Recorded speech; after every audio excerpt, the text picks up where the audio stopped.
신앙 고백하심으로 9월 10일 새벽 예배를 하나님께 드리도록 하겠습니다.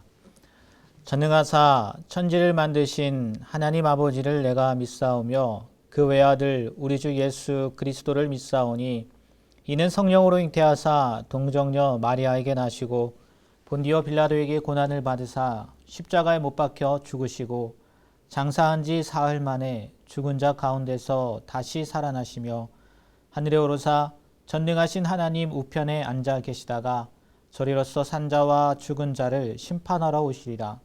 성령을 믿사오며 거룩한 공회와 성도가 서로 교통하는 것과 죄를 사하여 주시는 것과 몸이 다시 사는 것과 영원히 사는 것을 믿사옵나이다. 아멘.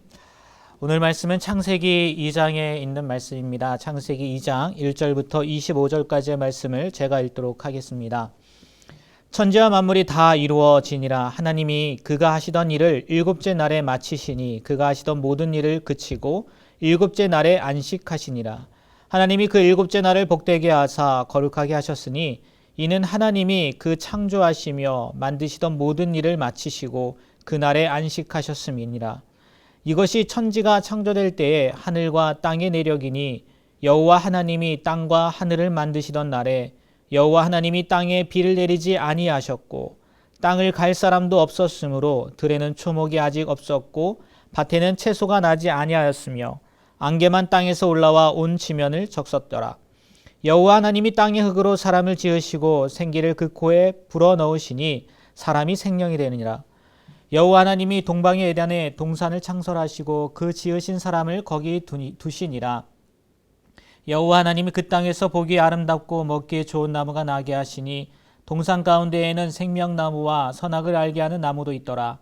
강이 에덴에서 흘러나와 동산을 적시고 거기서부터 갈라져 네 근원이 되었으니 첫째 이름은 비손이라. 금이 있는 하윌라 온 땅을 둘렀으며 그 땅의 금은 순금이요 그곳에는 베델리엄과 호마노도 있으며 둘째 강의 이름은 기온이라. 그수 온 땅을 둘렀고 셋째 강의 이름은 히데겔이라. 아스로 동쪽으로 흘렀으며 넷째 강은 유브라데더라.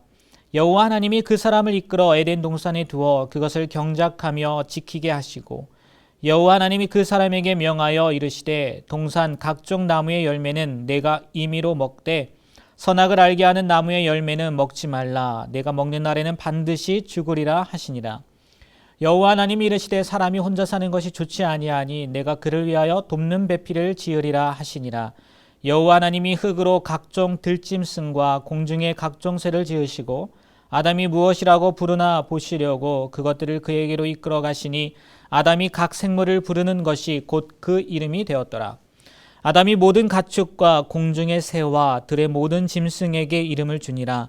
아담이 돕는 배필이 없으므로 여호와 하나님이 아담을 깊이 잠들게 하시니 잠들매 그가 그 갈빗대 하나를 취하고 살로 대신 채우시고 여호와 하나님이 아담에게서 취하신 그 갈빗대로 여자를 만드시고 그를 아담에게로 이끌어 오시니 아담이 이르되 이는 내 뼈 중에 뼈요 살 중에 살이라. 이것을 남자에게서 취하였은즉 여자라 부르리라 하니라. 이러므로 남자가 부모를 떠나 그의 아내와 합하여 둘이 한 몸을 이룰지로다. 아담과 그의 아내 두 사람이 벌거벗었으나 부끄러워하지 아니하니라. 아멘. 네, 오늘 읽은 창세기 2장의 말씀은 네 가지 이야기가 기록되어 있습니다. 첫 번째로 1절과 3절의 내용을 보면 일곱째 날 안식일 제정에 대한 말씀과 그리고 4절에서 7절은 여섯째 날에 있었던 그 사람의 창조에 대해서 다시 한번 더 자세하게 설명을 합니다. 그리고 이어지는 세 번째 이야기는 에덴 동산을 만드시고 그 안에 선악과를 두었다는 그런 이야기가 이어지고 또 마지막으로 여자 창조와 그로 말미암아 가정을 이루게 된 말씀이 기록되어 있습니다. 이 25절까지의 말씀 가운데에서 저는 오늘 세 가지만 생각해 보려고 합니다. 먼저 7절의 말씀을 보면 이렇게 기록되어 있습니다. 여호와 하나님이 땅의 흙으로 사람을 지으시고 생기를 그 코에 불어넣으시니 사람이 생명이 되었다라고 이야기를 합니다. 여기서 생기란 호흡, 그것을 가리킵니다. 즉 흙으로 된 인간은 하나님이 그 코에 당신의 생기, 곧 생명의 숨결을 불어넣으심으로 비로소 살아 움직이는 생명체가 된 것입니다. 이것은 우리에게 매우 중요한 교훈을 줍니다. 그것은 인간은 다른 생명 있는 피조물과는 달리 하나님을 떠나서는 생명을 누릴 수 없다는 이야기입니다. 왜일까요? 다른 피조물들은 그 생명이 육체와 함께 땅으로부터 그냥 흙으로 만들었단 말이에요. 그렇게 된 반면 인간의 생명은 직접 하나님으로부터 나왔다는 거예요. 만일 우리가 하나님에서 그렇기 때문에 만일 우리가 하나님에게서 떠나가거나 하나님께서 우리에게서 떠나신다면, 그래서 우리 안에 하나님의 숨결, 그 생기가 없어진다면 우리는 생명 없는 한 줌의 흙으로 돌아가고 말 거라는 겁니다. 그러한 의미에서요, 하나님은 인간들의, 우리 사람의 진정한 의미의 삶의 터전이 된다고 이야기할 수 있다는 거죠. 정말 그렇습니다. 생각해 보세요. 물고기는 물을, 짐승들은 어디요? 땅을, 새들은 공중을 그들의 삶의 터전으로 주셨습니다. 마찬가지로요, 하나님은 당신의 품 안을 인간의 삶의 터전으로 주셨다는 거죠. 땅이 아니고요, 바다가 아니고요, 하늘이 아니란 말이에요. 그러므로 우리는 하나님 안에서 그의 말씀에 순종하여 살 때 진정한 인간의 삶, 하나님이 원하시는 그러한 모습의 삶을 살 수 있다는 거죠. 그러한 의미에서 하나님 밖에 있는 자들은 비록 호흡은 하고 있는 것 같이 보일지 모르겠지만 진정한 의미에서 살아있다고 할 수 없을 거라는 거죠. 흙으로 빚어져 마치 질그릇과 같은 존재에 불과했던 인간이 하나님께서 무엇을요? 생기를 불어 넣으심으로써 질그릇 이상의 생명 있는 특별한 존재가 되고, 모든 피조물 중에 으뜸이 된 이 사실만 생각해 봐도요, 인간이 하나님 안에서만 존귀한 존재가 될 수 있다는 것을 보여주는 것 같지 않습니까? 맞습니다, 여러분. 흙으로 빚어진 인간은 하나님과 연결되어 있지 않을 때 한 줌의 흙덩이나 흙으로 빚어진 다른 짐승과 별다를 바 없는 존재일 뿐이라는 거예요. 우리 인간이 존귀한 것은 그 생명이 하나님으로부터 와서 하나님과 연결되어 있고 하나님의 형상대로 지음을 받았기 때문입니다. 그러므로 우리는 참 생명을 누리고 인간으로서의 존귀함을 누리기 위해서는 항상 어디 안에 있어야 된다고요? 하나님 안에 있어야 된다는 거예요. 그리고 하나님과 밀접한 교제를 나눠야 된다는 거죠. 생기를 우리 코에 불어 넣으시고 생명이 되었다는 이 말씀을 통해서 다시 한번 우리가 하나님 안에 붙어 있어야 됨을, 하나님을 떠나서는 아무것도 아닌 존재임을 인식하시는 우리가 되길 바랍니다. 그리고요, 24절 말씀에 보면 이런 말씀이 있습니다. 이러므로 남자가 부모를 떠나 그의 아내와 합하여 둘이 한 몸을 이룰지로다. 아내와 연합하여 한 몸을 이루라고 하십니다.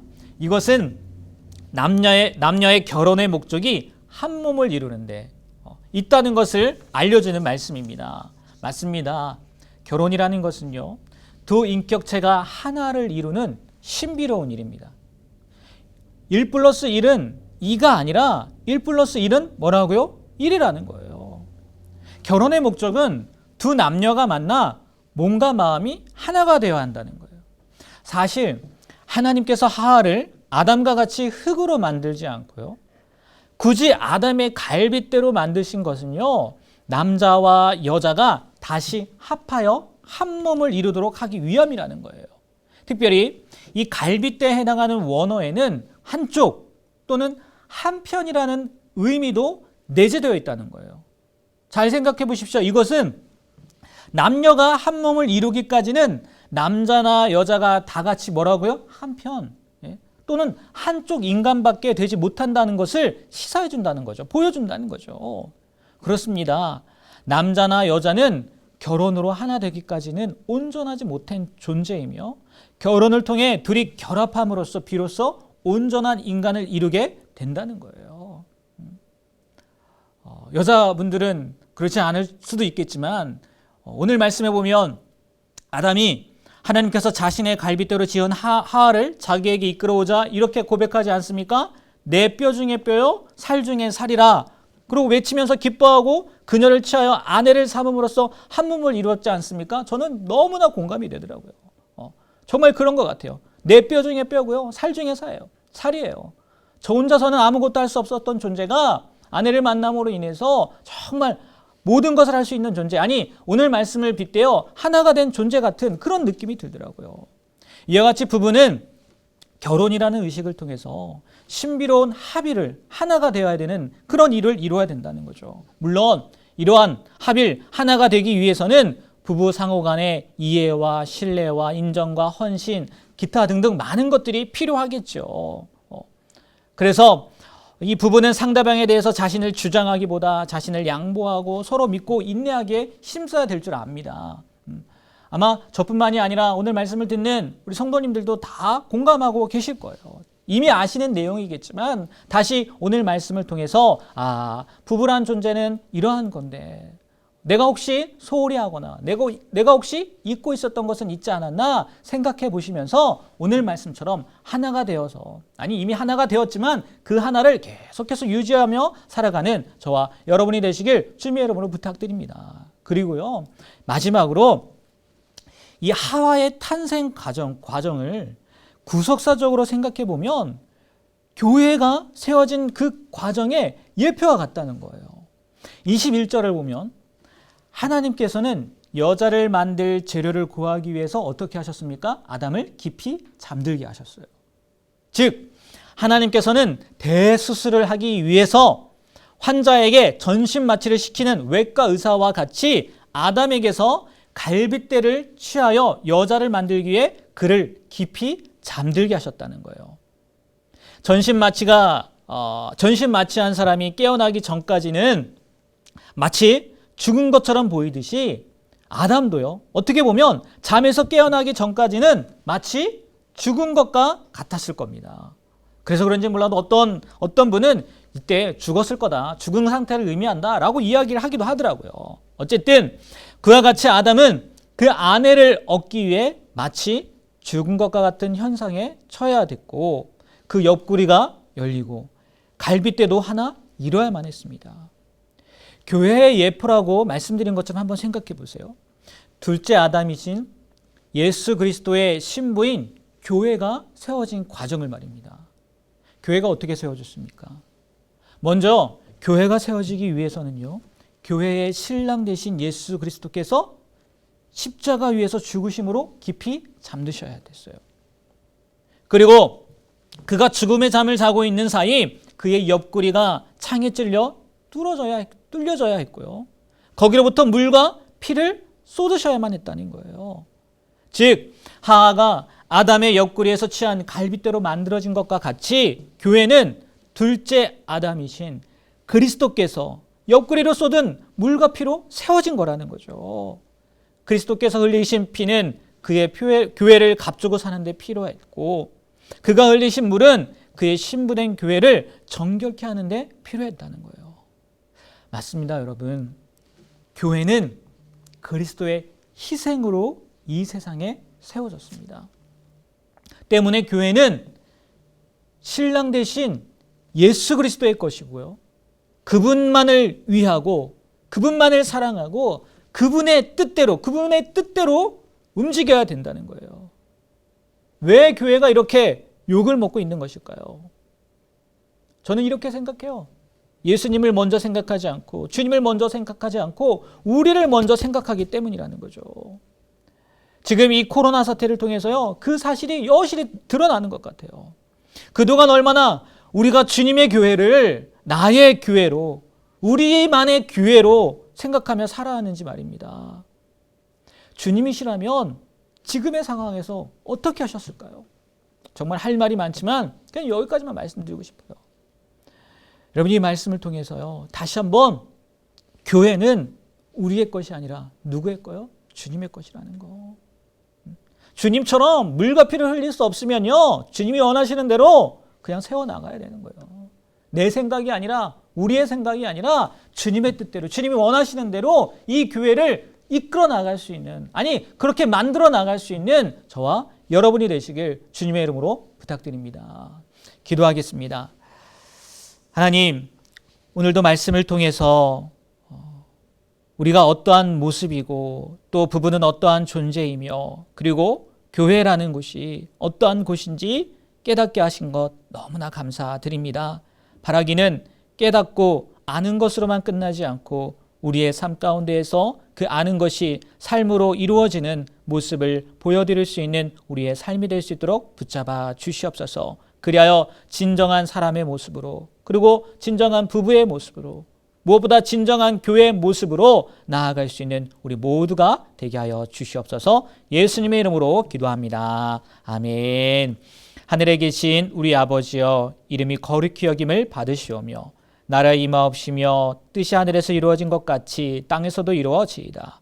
오늘날 우리에게 일용할 양식을 주옵시고 우리가 우리에게 죄 지은 자를 사하여 준 것 같이 우리 죄를 사하여 주옵시고 우리를 시험에 들게 하지 마옵시고 다만 악에서 구하시옵소서. 대개 나라와 권세와 영광이 아버지께 영원히 있사옵나이다. 아멘.